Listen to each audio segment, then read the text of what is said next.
اگر یہ حاصل نہ ہو تو کتابوں کا بوجھ اٹھانے سے کوئی فائدہ نہیں۔ جیسے گدھا اپنی پیٹھ پر لدی ہوئی کتابوں سے کوئی فائدہ نہیں اٹھاتا، کتنی ہی کتابیں اس پر لاد دے اس کی خر دماغی نہیں جاتی، اس میں کوئی تبدیلی نہیں آتی۔ اسی طرح وہ علم کی جس سے نفع حاصل نہ ہو، اس کی مثال اسی طریقے سے بیان کی گئی ہے۔ بسم اللہ الرحمن الرحیم۔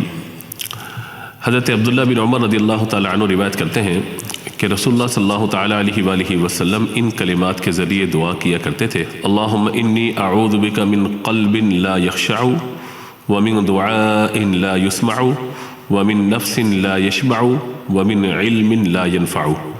اے اللہ، میں تیری پناہ طلب کرتا ہوں ایسے دل سے کہ جس میں خوف نہ ہو، ایسی پکار سے جو نہ سنی جائے، ایسے نفس سے جو سیر نہ ہو، اور ایسے علم سے جو نفع نہ دے۔ اے اللہ، میں ان چار چیزوں سے تیری پناہ چاہتا ہوں۔ غیر نفع بخش علم سے پناہ مانگنے کا مطلب یہ کہ میں اس علم سے پناہ طلب کرتا ہوں جس پر عمل نہ کروں، دوسروں کو نہ سکھا سکوں، اور جو اخلاق و افعال کو نہ سدھارے۔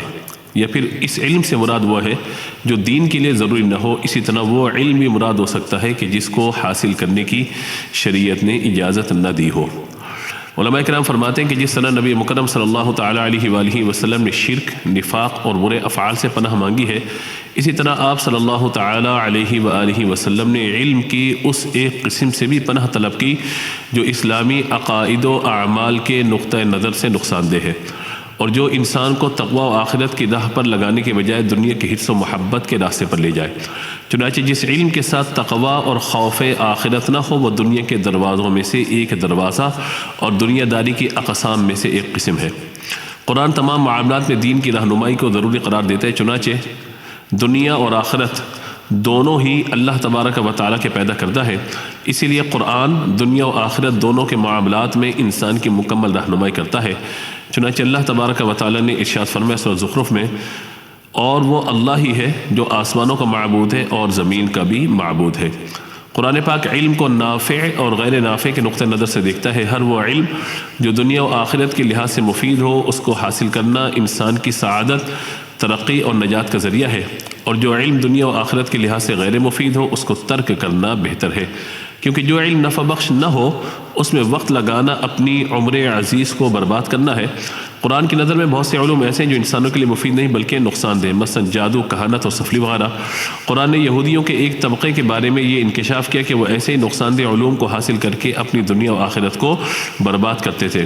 چنانچہ فرمایا: وَيَتَعَلَّمُونَ مَا يَضُرُّهُمْ وَلَا يَنفَعُهُمْ۔ وہ لوگ ایسا علم سیکھتے ہیں کہ جو ان کے لیے نقصان دہ ہے۔ رسول اللہ صلی اللہ تعالیٰ علیہ وآلہ وسلم نے فرمایا: ان مثل علم لا ينفع كمثل کنز لا ينفق في سبیل اللہ۔ جو علم نفع بخش نہ ہو اس کی مثال اس خزانے کی ہے کہ جو اللہ کی راہ میں خرچ نہ کیا جائے۔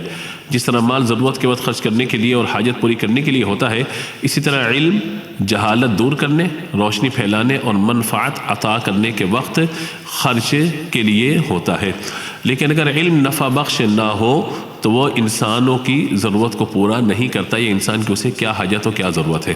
رسول اللہ صلی اللہ تعالیٰ علیہ وآلہ وسلم نے اس علم سے پناہ طلب کی جو نفع بخش نہ ہو، جیسے کہ حدیث مبارکہ ابھی ہم نے سماعت کی کہ اللہ، میں ایسے دل سے تیری پناہ مانگتا ہوں جس میں خشیت نہ ہو، ایسی دعا سے پناہ مانگتا ہوں جو تیرے حضور قابل قبول نہ ہو، ایسے نفس سے پناہ مانگتا ہوں جو آسودہ نہ ہو، اور ایسے علم سے پناہ مانگتا ہوں جو نفع بخش نہ ہو۔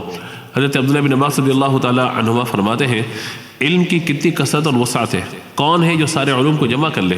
اگر تم علم حاصل کرنا چاہتے ہو تو زیادہ نفع بخش علم حاصل کرو۔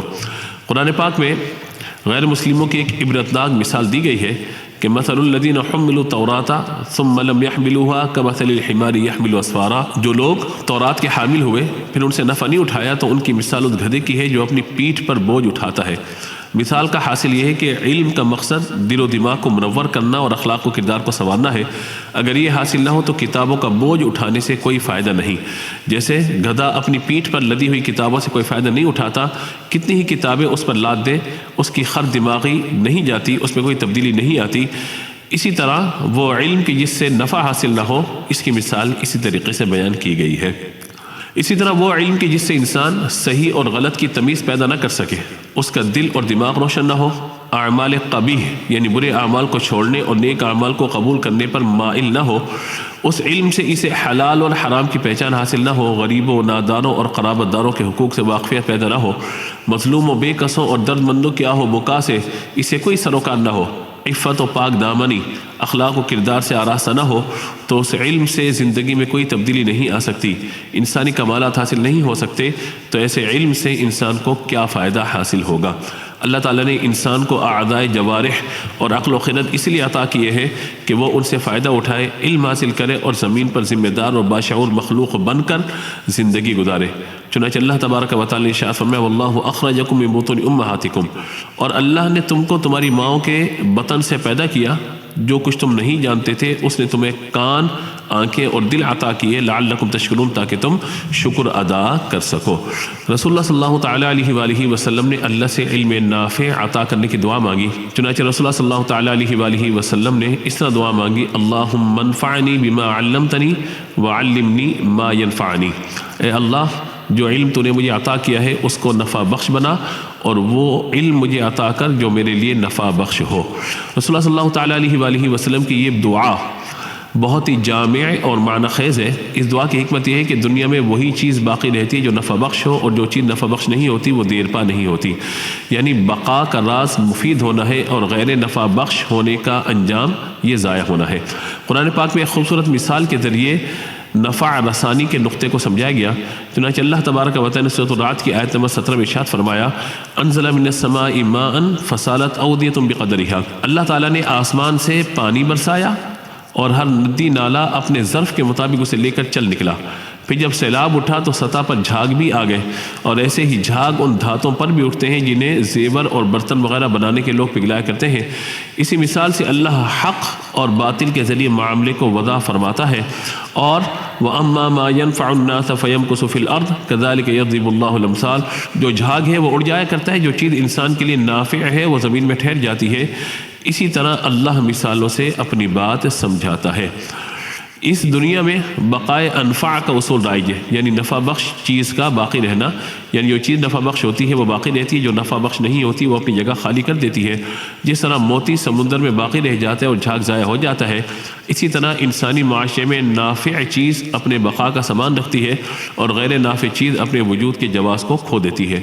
بیکار چیز کی حفاظت کوئی نہیں کرتا، کارآمد چیز کی ہر شخص حفاظت کرتا ہے۔ یہ اصول ہر شعبہ حیات میں جاری ہے، علم کے ساتھ انسان کے اعمال اور اخلاق سب کچھ اس میں شامل ہیں۔ نفع بخش شے کی حفاظت قدرت خود کرتی ہے، جبکہ غیر نفع بخش چیزوں کو حالات کے رحم و کرم پر چھوڑ دیتی ہے، اسی لیے غیر نفع بخش چیزوں کا وجود وقتی اور عارضی ہوتا ہے، اور نفع بخش چیزوں کا وجود پائیدار و دائمی ہوتا ہے۔ اللہ تعالیٰ ہم سب کو علم نافع عطا فرمائے، آمین۔ وآخر دعوانا الحمد للہ رب العالمین۔